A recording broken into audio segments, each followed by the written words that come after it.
Hey, it's a good level. My God, that's a good level. Oh yeah, baby. What were you feeling about this? Vanity. Pure vanity. Pure vanity. Yeah. Pure vanity. I'm afraid that's not the subject topic, my friend. No, it's not. We're going to talk about some sort of offence. Why are people offended, guys? Okay. Or where does the offence occur? That's the question. Is it in the victim or is it in the perpetrator? When should offence occur? I suppose that's a bigger question. Do you have to be related to Does it what's have to have being a reference said? point? Do you have to be related to what's being said? Do you have to be affected by what's said to be justifiably offended? So there's a personal element to it.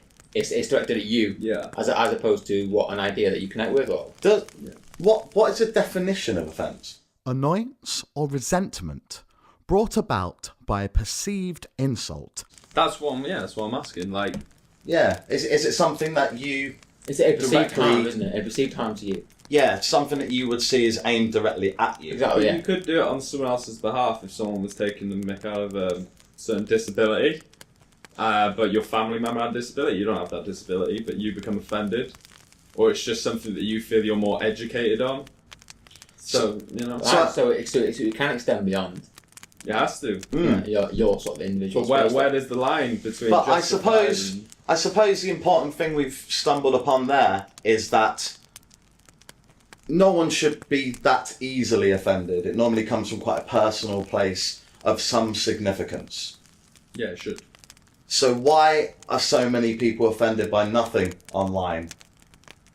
Because there's no consequence. Because there's no consequence. Because there's no consequence. Because there's no consequence. Because there's no consequence. Because there's no consequence. Because there's no consequence to being offended. You can just shout out into the wind. into the ether, as it were, Yeah. the oblivion. It means nothing. It's not really coming from you, is it? They're just sort of words like on a screen. Like I read a study where they basically they got like automated bots to say, there's a person there. To basically reply automatically to like an offensive comment on Twitter to see if it affected the amount of like abuse that people would suffer, and it actually reduced it. So it kind of showed that people, when they're writing something offensive, don't connect to the fact that there's a person on the other end. Wow. They are attacking the statement as opposed to the person behind it. Whereas if you do it in real life, I'm attacking you directly. I can see you, and it's not an abstract construct. It needs a lot more. There needs to be a lot more behind it for it to have any meaning, right? Right. Yeah. And I suppose my point is that I would wonder why, in most circumstances in everyday life, I don't ever see offence for the most part. Occasionally, you might see, for example, a video on the internet of the tram situation in Manchester at one time where someone was being racially attacked by these two people for seemingly no reason, and someone actually stood up and took offence to that. That I get, but you have to have been there in that one specific instance to actually be part of that offence. Yeah. Whereas online, you have the offender, but then you have the offendee as well. So someone's actually taking it personally, even though there is no one on the other end. So is there like an element of choice there then? Are they choosing to apply that to themselves? Is it Maybe it's. is it not even conscious? Is it just words on a page just cut a bit harder than Maybe. someone imploring to you in person with, the way their facial features are, the tone of their voice? You get context then. Whereas when you just see it in black and white, maybe it just comes off as more of an attack. It might be a bit basic, but maybe in person there's an element of fear. And, Definitely. Reprisals. Yeah. And dehumanising someone, you're more likely to be rude to them. Like in my work, I see thousands of people a day come through, and I'm first point of contact to them, and they're more likely to just give me crap for no real reason, just because they want to, until I talk to them, and then they immediately slow down and sort of back down, like child, like I'm scorning a child when I'm not. I'm just humanising myself, and they immediately feel bad. Yeah, having done that. You've, in a sense, disarmed them because you've changed their expectations of how they see you. They obviously had a preconceived idea of what you should be. It depends what's being said online, but when someone's offended and fights back or attacks once they've been offended, it's a moment for them to feel strong, and there's no consequence, so you can just be strong.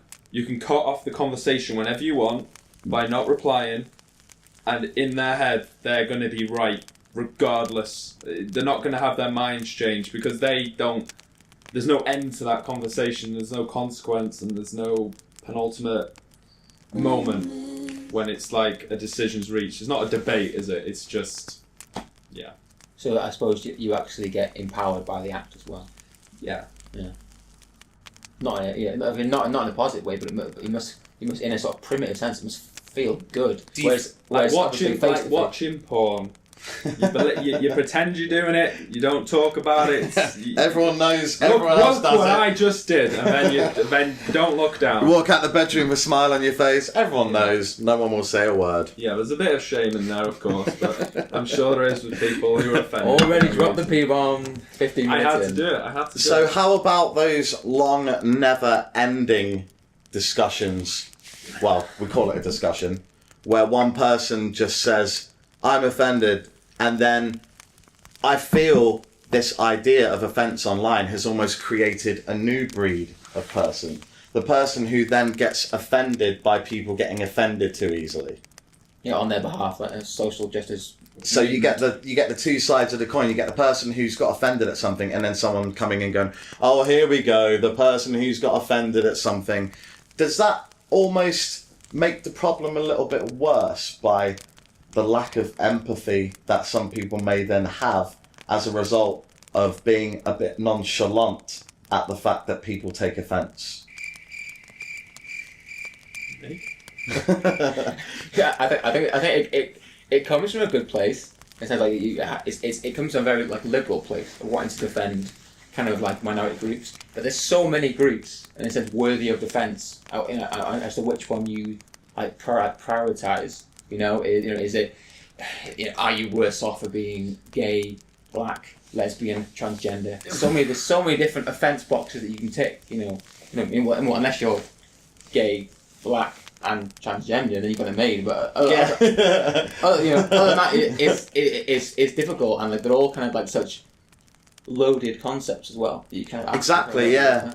I suppose a lot can be implied without any intention as well, which could possibly cause the amount of offence that it does with certain people as well.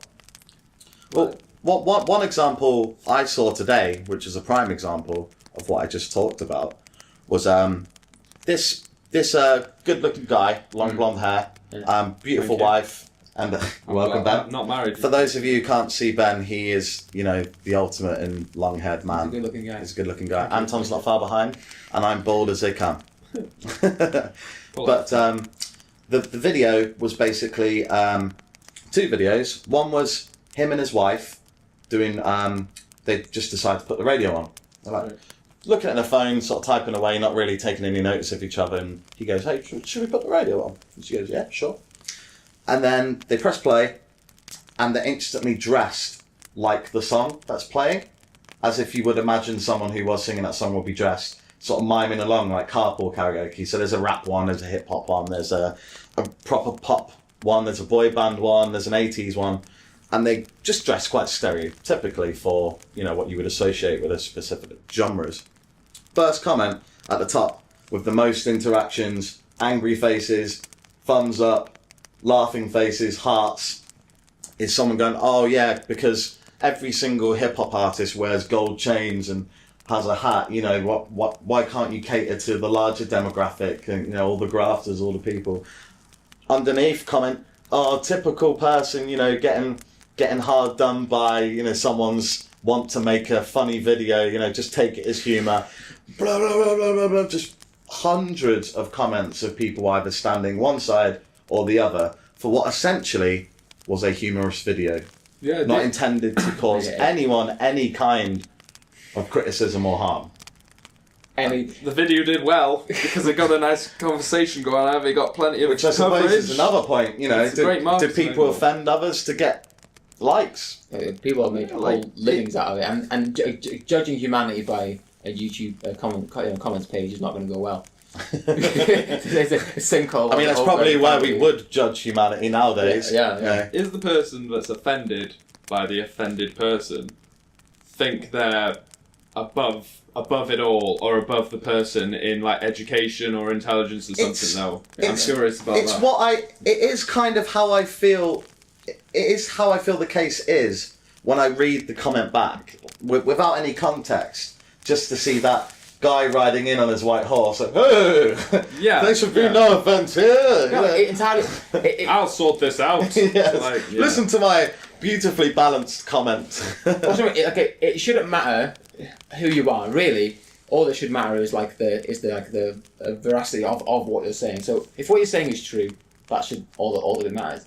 But that's not what matters. What matters is not only what you're saying, but who you are, what your class, your race, and obviously what you're talking about. So as a white male, if I was to pass certain comment on feminist related issues, even if or on white privilege, as Ben mentioned previously, I can do that just by definition of my gender, which is completely ridiculous. Yeah. Yeah, exactly. I'll be off topic, but I'll be completely honest with you. There's been certain circumstances where I've wanted to say something or share something which was completely innocent and devoid of any kind of loaded nature, but I just haven't, because I was scared if I would offend anyone. I was scared of the reciprocation. There's been certain times where I have shared things online, not necessarily about particular groups of people, but a certain story or a certain news article that's come out that in my stupid simple-mindedness I have just shared without researching. And then comments, people supplying me with evidence, telling me like, how can I think that way about something, you haven't read this, you haven't read that. And so the witch hunt begins. So something I was like, I only shared that story about. One example is recently I shared something about e-cigs possibly giving you popcorn or something like that. But it no longer becomes. It's no longer important. I shared that because I was worried about my friends if this was real. I wanted to let them know that this could be a thing.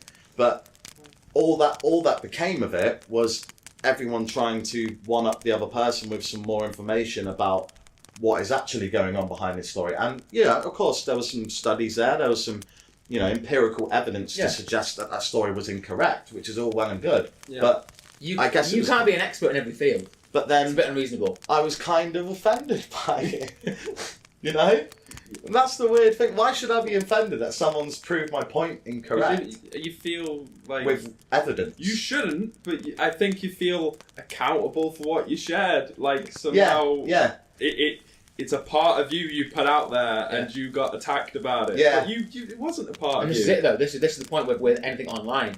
On some level, you're viewing it as an extension of you, and it's not. It's not. It's completely irrelevant. It's not clickbait. Yeah, exactly. This is why I lived in the wilderness for 2 years, guys. This kind of constant grey area crap. Yeah, not a fan of the grey area. I have an equally amusing tale of witch hunts. Again, online, this is how quickly it can escalate into a horrible situation. I was having an informal discussion about sexual abuse and rape, okay? And how different attitudes in regards to gender can be really quite salient there. So, for example, if you have two individuals, one woman, one man, they've both been raped. They're not treated the same within our society. So because of stereotypical views about men, talking about their feelings, being able to express those things. A lot of men, when they suffer sexual abuse, feel at least they don't have those same avenues to express themselves. They kind of feel silly. They've got like the feelings of if they were to go to someone, they'd be laughed out of the place. Whether they're especially amongst other men who are as closed, I suppose, as well. It's really difficult. What are you complaining about?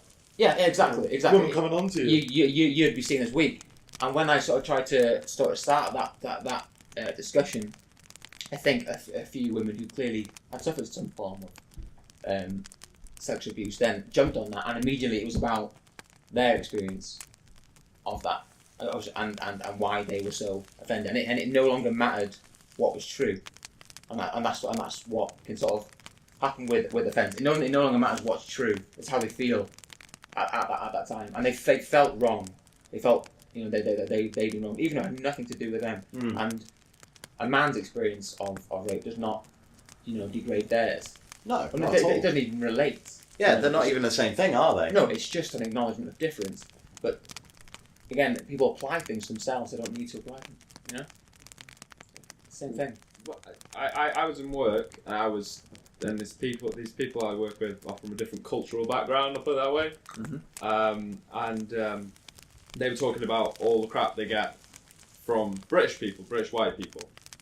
And they kept going on about it, and I was on the same department as them, and I was like, mate, I'm really sorry that's happened to you and everything, but like, I don't think hopefully it's not that common nowadays. People of our generation were not bigots or anything like that. And I was like, it does happen the other way. I said, sometimes, I've been in situations where I've been mugged and I've been attacked on a bus purely for being white, and I know it because the attackers told me it's because I'm a white piece of shit or whatever. And as soon as I said that, they all galvanised at me and started verbally attacking me about it. Like, you'll never understand, this is our thing. And I was like, oh, okay. It's like, well, so I have no place in this conversation. I have no thing. Where is empathy going, man? Yeah, and I was like, so I have no part in this conversation. I can have no input. I can't try and help the situation. I'm not the enemy, but I could never have felt what you felt. And they were like, yeah, straight up, just yeah. Yeah, exactly. That just by definition that of really offended me. That's fine. That's an actual factual, back and forth between human beings in person about something that, in my opinion, just from hearing that story, is quite incorrect of them to say to you. I feel that way. I mean, this is it. I could be wrong.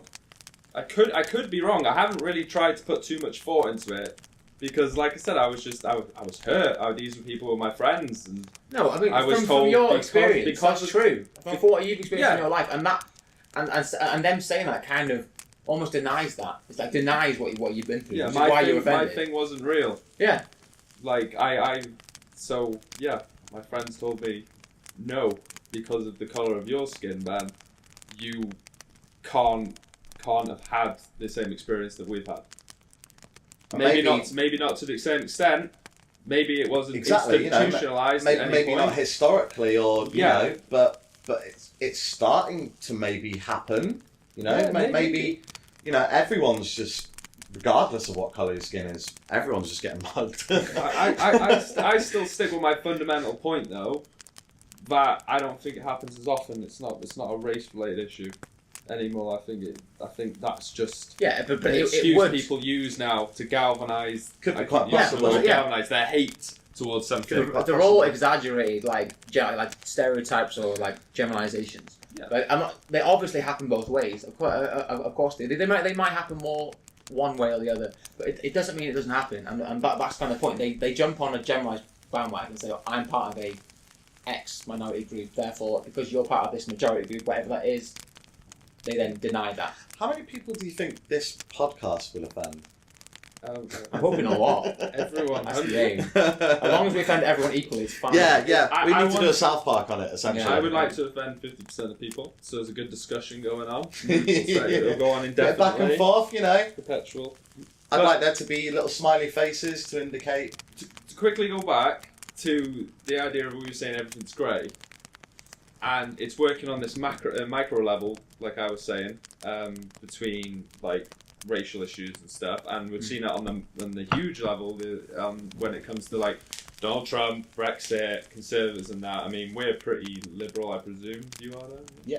And do I not tell you that I've Nazi affiliations? This is about time. You see the tattoos, boy. But it comes down to there was this Russian propaganda dude, and he'd create this amazing machine where he would put out factual things that happened, terrible and good, and he would purposely put out the opposite, non-factual stories, good and bad. And so he would just throw it out there, throw all this misinformation and this real information out, and everyone's so confused that the the population, they didn't know what to rally behind. And everything became great, and then you can control the population if they're not, like... If they're fighting amongst themselves. Yeah, they're not rallying, like we did over Brexit. Brexit was amazing. We had riots. We were having riots in cities and that. They all turned into looting parties and that, which was pretty sad. But we were like, yeah, let's change this crap, Brexit vote, 50-50. Oh, and then we've forgotten about it. We were really angry. We were like, let's revolt and stuff. I thought stuff was happening. But it didn't, because then we got divided completely.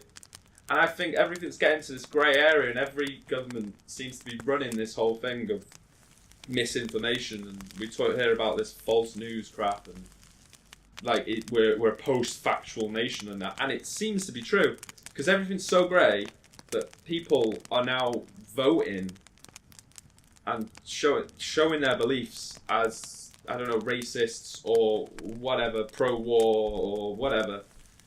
And we're getting people like Donald Trump elected over this crap because everyone's like fed up of the grey and they want black and white, so they just pick a dude who is black and white.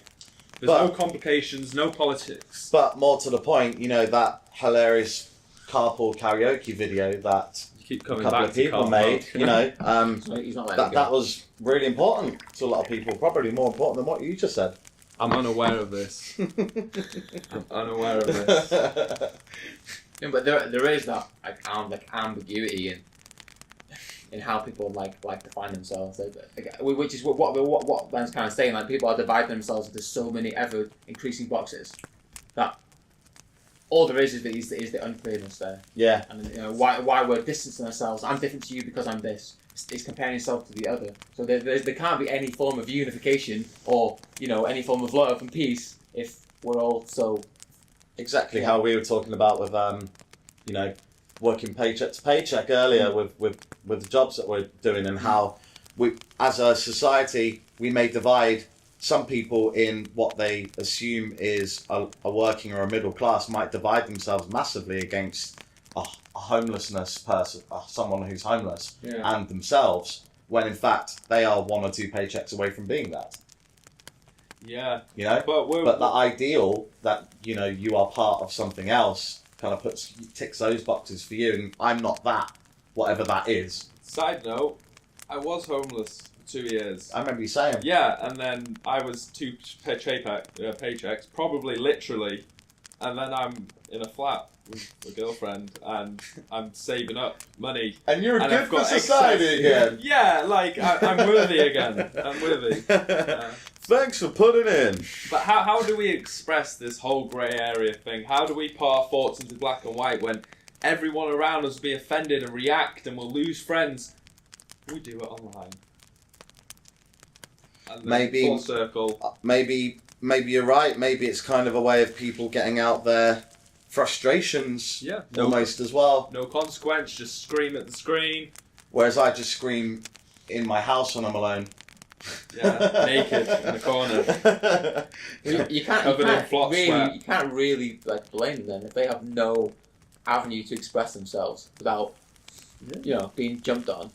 Yeah. I mean, you know, maybe this goes even further. You know, lack of funding in social service and things for people to do, the nonchalant nature of music, Spotify, don't like that song, don't like that song, don't like that song, Netflix, infinite amounts of programs. I don't watch any of it because I can't choose one. Oh, you know, maybe it's the whole nature of the freedom of choice with a sea of nothing meaningful, where people are probably just standing there asking, who the fuck am I? You know? Yeah. And then getting annoyed because they don't know, and then trying to grab some sort of meaning to discern to others who they are through social media, through sharing sort of stories. Which is why people are so offended, because they're finding something that makes sense to them. I am this box, damn it. And you don't like it? What? I can't remember who said it. It might have just been a TV show or something. Who saying people who gossip because it temporarily makes them seem interested. Like they're somehow related to the thing they're gossiping about. Oh, trying to fill the void, my friend. Yeah. So maybe that's why people are offended, and like just for the title's sake, I'm saying it. But maybe they're offended because they're trying to fill that void. They're trying to combat. Mate. They're trying to seem interesting. Like I'm Yeah, part of this cause. for the drama. Oh, I'm part of the opposite cause. And then if they ever met, they'd probably get along and be like, you know what, I get point actually. Yeah. But I can take some from what you say and vice versa. You know, we come to a compromise. online, you don't have to do that because no consequence again. Because usually the ones who are arguing for it, or the ones trying to cause the most offence, are like doing it on behalf of someone else anyway. It's rarely the people directly involved. It's just what where you have like sort of what's a good one?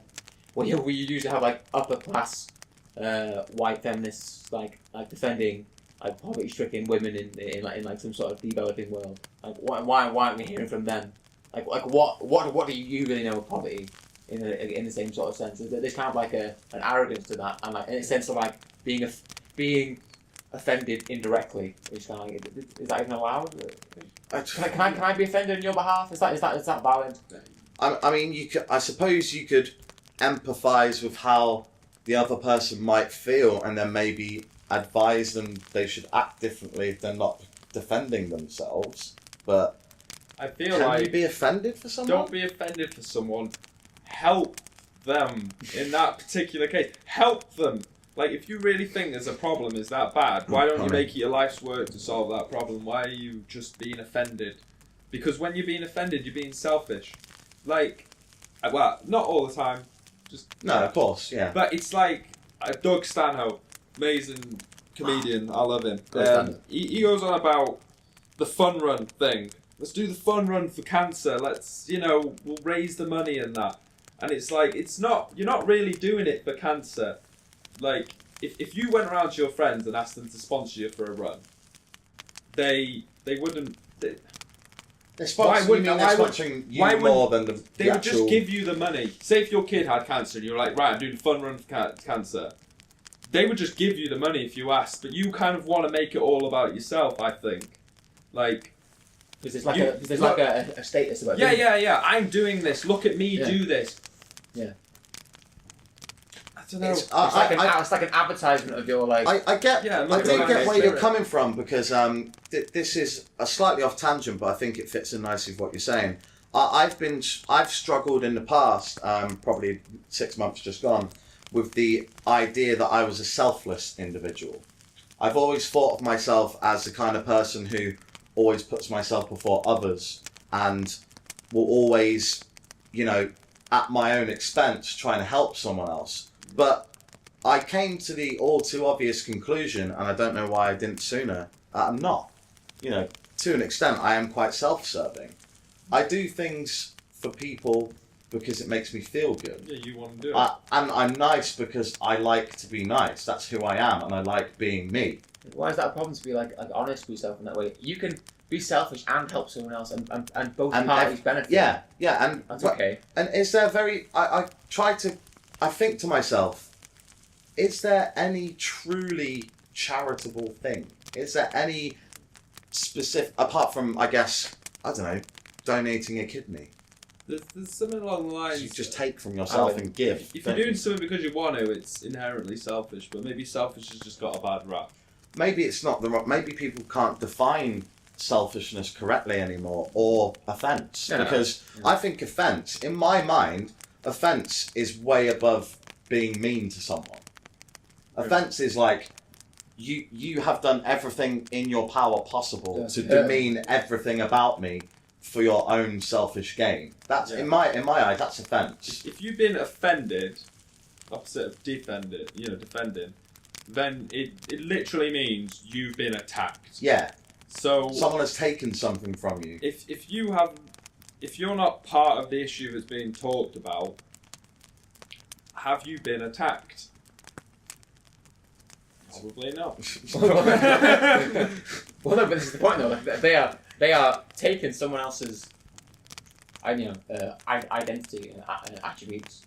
I'm hypothetically going to be gay and persecuted in this case. I feel strongly about this. It's the avatar thing again we spoke about earlier. Yeah. Like you become your anonymity allows you to become someone else for the purpose of conversation. You're not present in the conversation, or the debate. So maybe they you are don't what they you need don't to be. feel like they have their own inherent identity. That's why they're adopting others. Yeah, so it's They're this, lacking maybe. Or maybe Maslow's hierarchy of needs isn't quite full up. What are they missing? They're missing their actualization. like I said about the gossip thing, though, it makes sense in that. Like, if you're gossiping, it makes you temporarily seem interesting. So if you've got the option to put this mask on and be this person in an anonymous situation, then you think you're interesting for a while, aren't you? And I mean, if you typed You're out a that, crusader. if you typed that gossip out online, technically the person or institute or entity that's being gossiped about should take offence, because gossiping is to basically say something that you shouldn't be saying to the person being gossiped about in secret to others, right? Yeah, but this is the issue is that people treat online media as if it is a quiet conversation with a friend back in real life. Yeah. They genuinely don't realise that it's a public advertisement. Yeah, exactly. to There's millions a lot of of people see this. It's like shouting in public. I wish I'd had time to do research this, but there was a guy who was he was an online marketer, and he was like one of the first, big dude, and he was saying that he did nothing but put true stories out for ages, and he didn't, and their clicks, let's say they got 5 clicks each, right, for the sake of this, and then he realised if he put fake news out, he would get 15 clicks. So he was like, for the sake of why bother with the for the truth? sake of my job, he said, I put out like 99% fake news because I get 3 times as many clicks. And my boss goes, yay. Yeah, that's what he said, word for word there, Dan. But Was it you? but that really sucks. But people just want a narrative to talk about. Like maybe in the past we had like Narnia, and we had Middle Earth and things that we could escape into this world. But maybe now it's an online world. An actual factual Sims, essentially. I'd rather A moral sin. If I'm honest, I'd rather if I could go to a state where I only believed the fake news, the fantasy, and I could get involved somehow socially. That would I'd probably take that the ignorance, because ignorance is bliss. So maybe that's what people are doing. So they get offended and they fight and all this online because it gives them sense of purpose, and they can enter into this fantasy world that is unspoken, but it's a fantasy world. Well, what do you think about the sort of like social aspect to it, in the sense of if they are defending someone or whatnot, there's like almost like a social praiseworthy like element to it, like they're seen as like being almost brave that they're standing up for someone, and that obviously they maybe wouldn't be conscious of it, but that maybe part of the motive as to why they're so enthusiastic about defending Group A against Group B. I guess maybe it all kind of feeds into itself, doesn't it? Because if you, for example, are offended for someone and you jump on the high horse and say your opinion, and 10 other people like your comment or join in, you're right. Yeah, it makes you feel good. That's self-fulfilling, isn't it? That what you have said is see, true. I'm right. See, I'm right. other people think the same, so therefore what I say is correct. Yeah. And then on the other side, well, these people say they side with me, so I'm also correct. So who's fucking correct? Who's correct? Again, you're assuming there's just one truth, the one version. Yeah, exactly. You basically, you pick the fact you like. I swear we had this conversation before about is there like such a thing as being correct, or Not now. No, maybe me and my friend It's all Alex. grey, mate. Yeah, it's all it's all grey. grey. Oh, But- grey. The people who agree with you are fortifying you, right? And then when you're attacked, because you've got all these people on your back, now you have to represent them, and you have to entrench yourself because you can't change your mind You now. can't I am the because keyboard master. You've already got, like, let's say 10 people who agree with you, who liked your comment, and now people are getting offended, but you've got them to represent now. Maybe it's like a little online battle, No, a little warfare. Do you think it's a numbers game? It's true, right? I mean, Good it's thing. a little bit embarrassing to me, but I've been in that situation where, because like my background is like philosophy, so I used to like debate a lot. And I would be in that situation, where we'd be arguing for, I don't know, like animal rights or. But the presence of people? Well, both. Where you've been in a situation where you're aware that most people agreed with you, but you'd said something wrong, but it was too late. Yeah. It's out there. No. It's out there, and you feel a tremendous social pressure to continue with your, like, in a sense, it's more about your personal conviction. Exactly what you say doesn't really matter. It's how you say it, and the fact that I can't let these people down. And I freely admit that in my younger, more foolish days, I did just carry on with it when I should have just gone, wait, guys. I'm completely wrong. I would have completely changed my position here. But then it would have offended them, and it's a lot easier to do online. So it's like seeing your mate getting a beating outside the pub, defending him, and then realising he was the douche. He started the fight. You're on the wrong side. It's you're too on the late wrong now. side. The fists are flying. Do you think that's what causes most people to not even get involved in the first place? I've definitely heard this argument before where a woman and a man were arguing in a shop, and then someone comes to intervene because it gets heated, but then you find out they're in a relationship and they actually took offence to that person intervening. Spoke to a taxi driver who stopped his taxi because he saw this woman getting the crap beaten out of her, like punched in the face and that. Got out, beat the crap out of the dude, and the woman took off a high heel and stabbed him in the back, like literally in the shoulder blade. And he was like, "That's my husband!" And he was like, "You're missing teeth." Like context. It comes down to context, and you can't know it. You can't know it. I mean, You're that in back the wrong itself. horse. I mean, that in itself just tells you everything you need to know about that couple, right? I think it was Birmingham. I'm not commenting. The guy should have been like, "All right, I got a heel in my shoulder for that one, but And people express their love in different ways. that is a separate podcast. Yes. For the Now, Expressing Love in Different Ways podcast, who please tune in next week. Who was right in that situation? I don't understand. Because he was, in my opinion, Again, was right for helping. You are seeking the A and B right or wrong option, and there isn't always one. In this one, there isn't one. See, man. He went out to defend a woman, defend someone who was getting beaten up. He was in the right, but she didn't want it. Which means he was wrong. So it means he was wrong and she was right, and then she stabbed him. So then she was wrong. Which was wrong. So was the victim the guy who was beating the crap out of his wife and is now on the floor in blood? I think the victim is the guy who's across the road going, "Who the hell do I help?" Are they all victims? Well, I can't remember. Is that like two negatives and positive? What's the Yeah, I think there's 3 negatives in there, mate. I don't think no one won that day. I think there must have.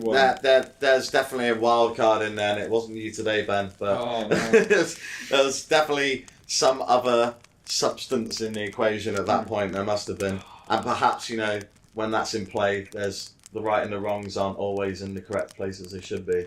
But again, that's our third podcast. That uncertainty, that like ambiguity, and when this takes place online, you can't read tone. No, don't it just like propagates misunderstandings constantly. I've got the wrong end of the stick so many times. Usually from what I've said, people have almost taken what they wanted to read from it. Yeah, and I spent an hour attempting to demonstrate what I actually said. And, that says a lot about the person, doesn't it? Because I've been there, I find it extremely hard sometimes to, ascertain or discern the correct meaning for what someone's put down. But I think if someone then reacts to you in that way, it says a lot about how they feel about themselves and how they think you think about them. It's obviously a topic that they feel really strongly about. Because if you say something and then they react in some way which is quite negative, that tells you a lot about their current state of mind, or how they think of your opinion of them as well. Yeah. Maybe they feel you're up here and they're down there, and then you say that and it comes off as snidey or a bit insulting, and they're like, "Hey, why you say that for?" So, say what? And then like, "How dare you not appreciate my feelings? I feel offended." And before you know it, internet. Yeah, exactly. And then, I had this conversation with this guy today, and he said this and that. Like, oh my God, he didn't, did he? Well, we should go home and put on whatever social media you use. Not judging. We should put MySpace, mate. We should put a vague, you only see ambiguous, and contradictory comment on our profiles and see what happens. Put what? Sorry. Vague, ambiguous, and contradictory comment about something substantial, and just see what happens. We should start an argument. We know what's going to happen. We should start an argument, but What do you mean? but not take a side. Just let people argue. Just let them Study go. the results. Well, That sounds pretty interesting, actually. I would argue that 2/3 of it would be negative. Yeah, I'm with you there. Because people rarely Everything infer in my it head. in the positive. Everything that I can think of putting up on my head, I don't want to put on a This radio is show. probably what would happen. You make that comment. Someone underneath says, "What do you mean? Do you mean blah blah blah blah blah?" And then someone underneath will be, "Oh my god, I can't believe they mean that." And then no one's actually read the whole thing. And then 10 comments down, no one's seen the 20 comments before. Oh and no, it's just this I- running. I- who has time for that? So, you know, the last There is two. time for press read more and go back to the top to see what's actually But again, going no, it down. comes down to, I just put- to information and whether people are genuinely interested in doing the research. Do you Which know- they are not. Do you know what normally happens for me? Sorry to butt in, Ben, but No. do you know what normally happens to me whenever I see anything like that and I think to myself, "Oh, I might want to contribute here." I press you read say more, no. read more about 30 times to get to the top. Read from the top to where I start to get bored and realise there's nothing to say and not comment. And you wasted like 20 minutes of your That's life. what happens pretty much every time. Is this why the internet's full of cats? So you can just insert a cat shot to just dispel the whole problem. Or an otter in a bib, as the Boosh would have. Just, I've had enough. Otter in a bib. Maybe it's like the conversational grenade, isn't it? You know, Yeah. just disperse all of these comments with a cat. Just get it in there. I have a gift. Everyone's like, "Oh, cats." Oh, There is a large, healthy population of trolls online. I have a very good This too. gift This to too. stop all conversations on my phone that I send out, which is a helix of penises that goes on forever, infinity. And that seems to work. So maybe the kittens is a similar weapon. Baffle them with bullshit. No, I don't know how to react. Never. Am I remember offended anymore? Well, no, it's true. It's hard to be angry to be angry at someone who's made you laugh. I'm not sure if you've ever been, you know, in a genuine fight, conflict situation. I used to make them laugh, but then they couldn't hit me. Yeah. And it works online too. Works with stand-up comedians. I mean, if you take their material out of context, they're basically saying what most people write on Facebook. But Yeah. people get offended then. But if it's in the vehicle of a stand-up comedy show, everyone knows it's a joke. Yeah. So then the material is taken in the way it was intended. Unless they are quoted out of context, which is what happens all the time. Yeah, and unless maybe a Frankie Boyle on occasion. Yeah. That was just mean sometimes. I've noticed that can be really rude to people if I just change my accent halfway through the sentence. So if someone comes into work and they're being like real bastards to me, I go, "Bugger off, you dickhead," or something like that. And for some reason, So you put an I inflection just make it sound like a question. I change it, or I add like a campy end to it, or something. Yeah. And they're then they're my friends. I don't get it.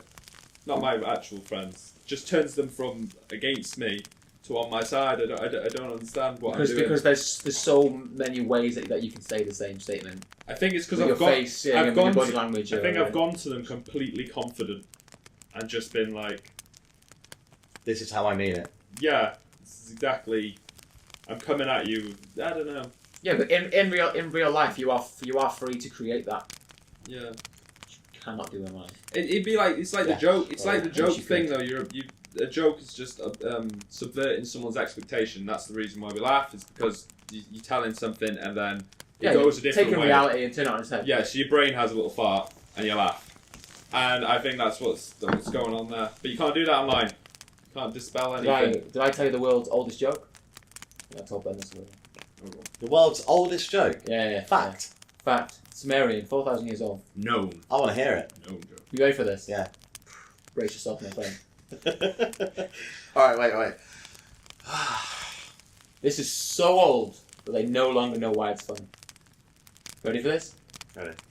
Dog walks into a bar. That can't be 4,000 years old. Asks for another. Answers on a postcard, please. I think I get it. The first. But, no, well, if it they're was- bars 4,000 years ago. Yeah. Like I said, it's Dude, for as long as there's been humans, there's been alcohol. subverting expectations. It's like if it was the first joke ever, so anything like that had been said before, it would make you laugh because you'd be like, "Why's a dog in a bar? It's ordering a drink." Like, that makes sense. And do you think someone would have been offended by that joke? Nah.